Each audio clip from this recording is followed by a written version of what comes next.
Oser courir sa vie, chapitre 4, suite. Mars et Vénus.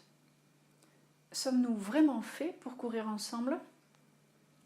Difficulté d'être manager, difficulté d'être parent, difficulté de vivre en couple une vie harmonieuse et heureuse.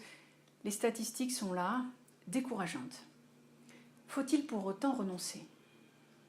Et s'il suffisait d'écouter une conversation entre un runner et une runneuse pour comprendre que courir ensemble n'a toujours rien d'évident. Nature, culture ou caricature. Il s'agit à nouveau d'appréhender la diversité. Se comprendre et s'accepter dans nos variétés est sans doute le premier pas vers un nous plus simple et plus réussi. Mars et Vénus ne se posent pas le même genre de questions. Mars court depuis toujours. Il a tendance à moins douter de ses capacités, probablement car il s'entraîne depuis plus longtemps que Vénus, qui ressent le besoin de faire ses preuves. Avant le départ de la course, elle passe beaucoup de temps à se demander si elle va être capable. Peut-elle légitimement se placer sur la ligne de départ ? A-t-elle les capacités pour aller jusqu'au bout de la course et franchir la ligne d'arrivée ? Mars se pose moins de questions en général. Il s'inscrit volontiers, il part devant, s'élance dehors, court vers l'inconnu. Souvent, il ne pourra pas d'ailleurs s'empêcher d'accélérer, quitte à se mettre dans le rouge. Naturellement, il va se trouver des compétiteurs dans un sport où la compétition est avant tout contre soi-même, car Mars a besoin de se mesurer. C'est d'ailleurs une des clés de sa performance. La mesure permet le progrès. À l'arrivée de la course, Mars valorise sans complexe son effort. C'était très difficile, mais j'ai tout donné, j'ai rien lâché, je suis allé au bout et j'ai réussi. Telle est sa définition du winner. Réussir là où c'est difficile. Vénus franchit la ligne d'arrivée avec détermination, capable souvent d'accélérer dans la dernière ligne droite, étonnée souvent d'y être parvenue. Plus elle court, plus elle développe comme Mars le goût du défi, de la détermination et finalement de l'aventure. Confortée sur ses capacités à finir, rien ne va plus l'arrêter. Plus longue à démarrer sa course, quand elle est partie, elle est partie. Plus rien ne sera alors jamais comme avant. Et Mars aura parfois du mal à reconnaître la Vénus qu'il a rencontrée, moins confiante, moins exigeante. À l'arrivée, Vénus aura cette phrase étonnante. Finalement, ça n'était pas si difficile, minimisant, sans en avoir conscience, sa réussite. Sa détermination, en revanche, sera sans faille. Sa force grandira en même temps que les kilomètres parcourus, ses exigences aussi. Pendant la course, Mars et Vénus n'ont pas non plus la même façon de courir. Mars ne se préserve pas. Il se met facilement dans le rouge. Il aime se dépasser, ignorant l'absurdité de l'expression « comment aller au-delà de soi-même ». Trop souvent, il ne mange pas, ne boit pas, ne se soigne pas ou pas assez. Il n'a pas de temps à perdre. Intégriste de l'effort, il est son pire ennemi. Et il n'est pas rare de voir, à partir du 32e kilomètre ou autour de la 50e, ces grands garçons qui lâchent et pleurent sur le bord de la route. Saisis de crampes, ils peinent à repartir. Burn-out. Comme dans la vie, ils donnent tout sans penser les équilibres. Ils reproduisent un modèle de réussite unique, fondé sur la quantité, l'accumulation et la vitesse. Je travaille comme un fou pendant 20 ans, ensuite je m'occuperai de ma famille. Et un jour, peut-être, je prendrai le temps de penser à ce que je veux. Vraiment. Mars va le plus vite possible. Or, la vitesse réduit physiquement notre champ de vision. Et un jour, il s'aperçoit, surpris, qu'il n'est plus si jeune, plus en état de courir. Pire, il court tout seul. À force de vouloir finir premier, à force de vouloir se montrer le plus fort, il arrive seul sur sa ligne d'arrivée, grand, beau et fort, mais crevant de solitude. Finir en ayant tout donné signifie n'avoir plus rien à partager ensuite. Et qui a envie de partager sa vie avec quelqu'un qui a déjà tout donné ? Vénus se préserve involontairement, comme elle a tendance à sous-estimer ses capacités, elle s'inscrit souvent dans un sas de départ inférieur au temps qu'elle peut effectivement réaliser. Plus par manque de confiance en elle que par attention envers elle-même, Vénus se nourrit plus régulièrement que Mars. Ralentir ne veut pas dire pour elle échouer ni être faible. Vénus pratique davantage l'alternance des rythmes. Il arrive pourtant que Vénus adopte le même rythme que Mars, être grande et forte, prouver qu'elle sait faire toute seule, avancer sans se plaindre et surtout sans jamais réclamer d'aide. Quelle mauvaise idée. Vénus a besoin de Mars, car il est un formidable pourquoi pas, voire un formidable mentor. Quand il nous observe, éloigné des préjugés sur nos capacités, il peut voir en nous, et même avant nous, nos forces et nos possibles. Mars peut nous aider à devenir plus audacieuses, à nous stimuler par des cap ou pas cap. À ceux qui se posent la question de savoir si Vénus a encore besoin de Mars, je réponds oui, 1000 fois oui, nous avons besoin de vous, messieurs. En revanche, la nature de nos attentes a changé. Nous n'attendons pas de Mars qu'il nous conseille, persuadés d'avoir raison ou de faire à notre place. Nous n'attendons pas de Mars qu'il nous rende heureuses, ni qu'il fasse notre bonheur. Personne n'a ce pouvoir. Nous attendons de Mars qu'il nous soutienne, qu'il soit présent pour nous, à certains moments importants pour nous. Pas besoin d'être présent tout le temps. Nous aimons aussi qu'il court ses propres courses, que nous soyons fiers de lui. Nous attendons de Mars qu'il se sente bien dans ses baskets. Et Vénus supporte difficilement d'ailleurs de le voir aller moins bien et surtout de ne rien pouvoir faire pour l'aider, à part accepter de le laisser entrer dans sa grotte quelque temps. Nous attendons de Mars qu'il nous supporte dans nos entreprises personnelles, y compris s'il n'adhère pas à nos méthodes. Tu t'y prends mal, c'est comme cela qu'il faut faire. Il n'y a pas toujours une seule bonne réponse, mais plusieurs chemins possibles. Parce que de plus en plus de femmes prendront le départ et finiront leur course, d'autres seront inspirées et auront l'audace de s'inscrire. Mars aussi a besoin de Vénus. Il peut apprendre à prendre mieux soin de lui, à sortir d'un modèle de réussite unique et imposé, à ralentir aussi parfois, pour écouter autour, autrui et lui-même. S'écouter ne veut pas dire se plaindre. Mars peut apprendre que le mode gloire et pouvoir, abandonné au profit d'un mode plus coopératif, où chacun gagne, où chacun grandit, est un mode plus créatif, plus inclusif et plus durable. Mars et Vénus ont surtout besoin de réapprendre à partager et à réclamer les uns des autres. Vénus doit apprendre à dire ce qu'elle veut.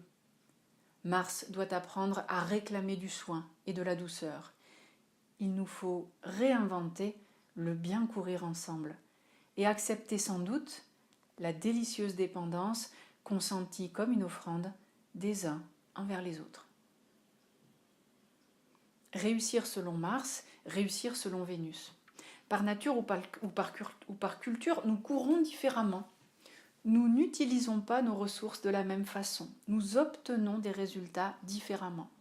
Là se situe d'ailleurs la richesse, dans la variété de nos comportements. Invitée dans un monde fait par Mars, Vénus n'a aucun intérêt à se travestir. Son apport ne peut consister à un copier-coller du déjà fait.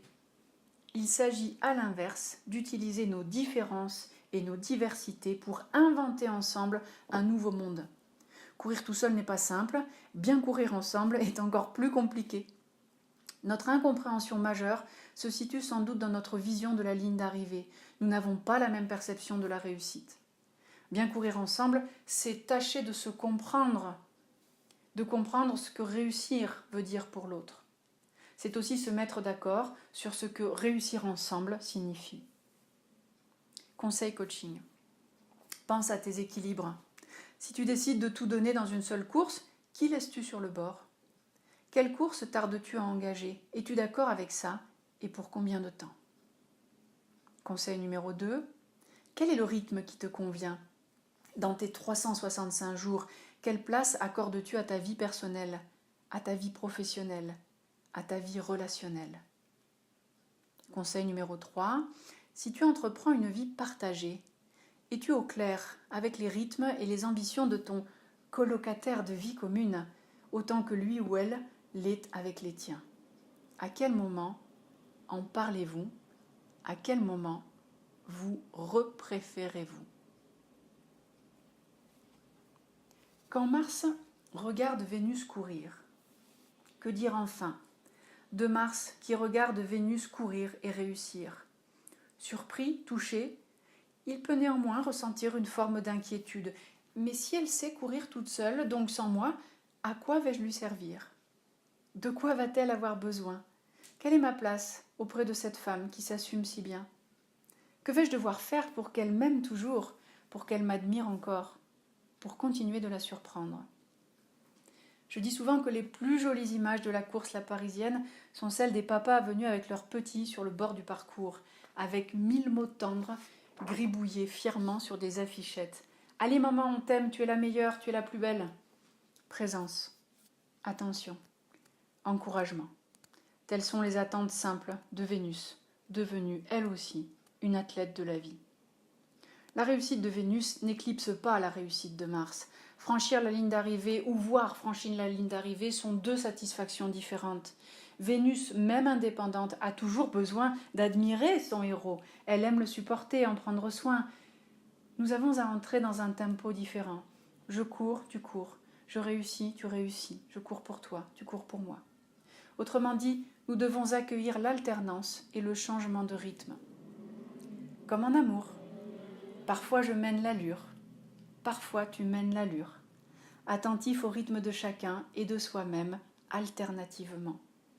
L'amour n'est pas une conversation. Quand tu me parles, je t'écoute. Mais quand tu me fais l'amour, je m'écoute. Aider à franchir la ligne d'arrivée est un plaisir immense car il est double. Plaisir de donner et plaisir d'être accueilli et reçu dans son don. Mars et Vénus ont rarement le même rythme pour accéder au plaisir. Renonçons à l'orgasme simultané à chaque étreinte. L'essentiel est bien que chacun parvienne au sien. Orgasme, bien sûr, mais aussi réussite, satisfaction, réalisation personnelle sont des lignes d'arrivée. Laissons à l'autre, notre compagnon de course, la possibilité d'y contribuer sans redouter le sentiment d'être en dette. Cessons de penser que réussir seul est plus remarquable que réussir avec l'aimable contribution d'autrui. Dire merci ne nous rend pas moins grands, mais assurément plus forts et surtout moins seuls. Dire merci, c'est dire je t'aime. Merci n'est pas une reconnaissance de dette, mais une reconnaissance de don. Il n'y a qu'à comparer la jouissance issue de la masturbation solitaire ou celle issue de l'acte d'amour partagé qui mêle et unit le temps de l'étreinte, deux âmes, deux peaux, deux souffles et deux désirs. Sur le terrain de l'efficacité, la masturbation l'emporte probablement. Faire l'amour, toutefois, mène à bien d'autres chemins et à d'autres résultats. Nuances sensuelles, étonnement charnel, découverte de soi et de l'autre, exploration unique et privée du territoire de l'intimité créée et éphémère. Se caresser ou être caressé ont si peu en commun. Il y a de la générosité à accepter le don, à condition que l'auteur de mon plaisir ou le contributeur de ma réussite ne me donne pas dans le but d'exercer son pouvoir et ainsi de constituer une créance sur moi, mais bien dans le but de co-construire mon plaisir, ma réussite, ma réalisation, notre réalisation. Nous avons à apprendre à être libres sans vivre seuls. Loin des chaînes de la gratitude ou de la culpabilité de ne pas être à la hauteur pour rendre l'appareil, il est urgent d'accueillir avec tendresse le don de l'autre. La douceur d'être en dette a quelque chose à voir avec le lâcher-prise. Conseil coaching. Écoute et donne, sans attendre en retour, juste du fond du cœur. Conseil numéro 2, accepte simplement les cadeaux, les caresses, les sourires, les gentillesses, et sens-toi riche. Conseil numéro 3, dis merci plus souvent. En remerciant, tu n'es pas faible, tu te sens en revanche extrêmement chanceux, béni. Conseil numéro 4, aie confiance plus souvent et d'abord en toi-même.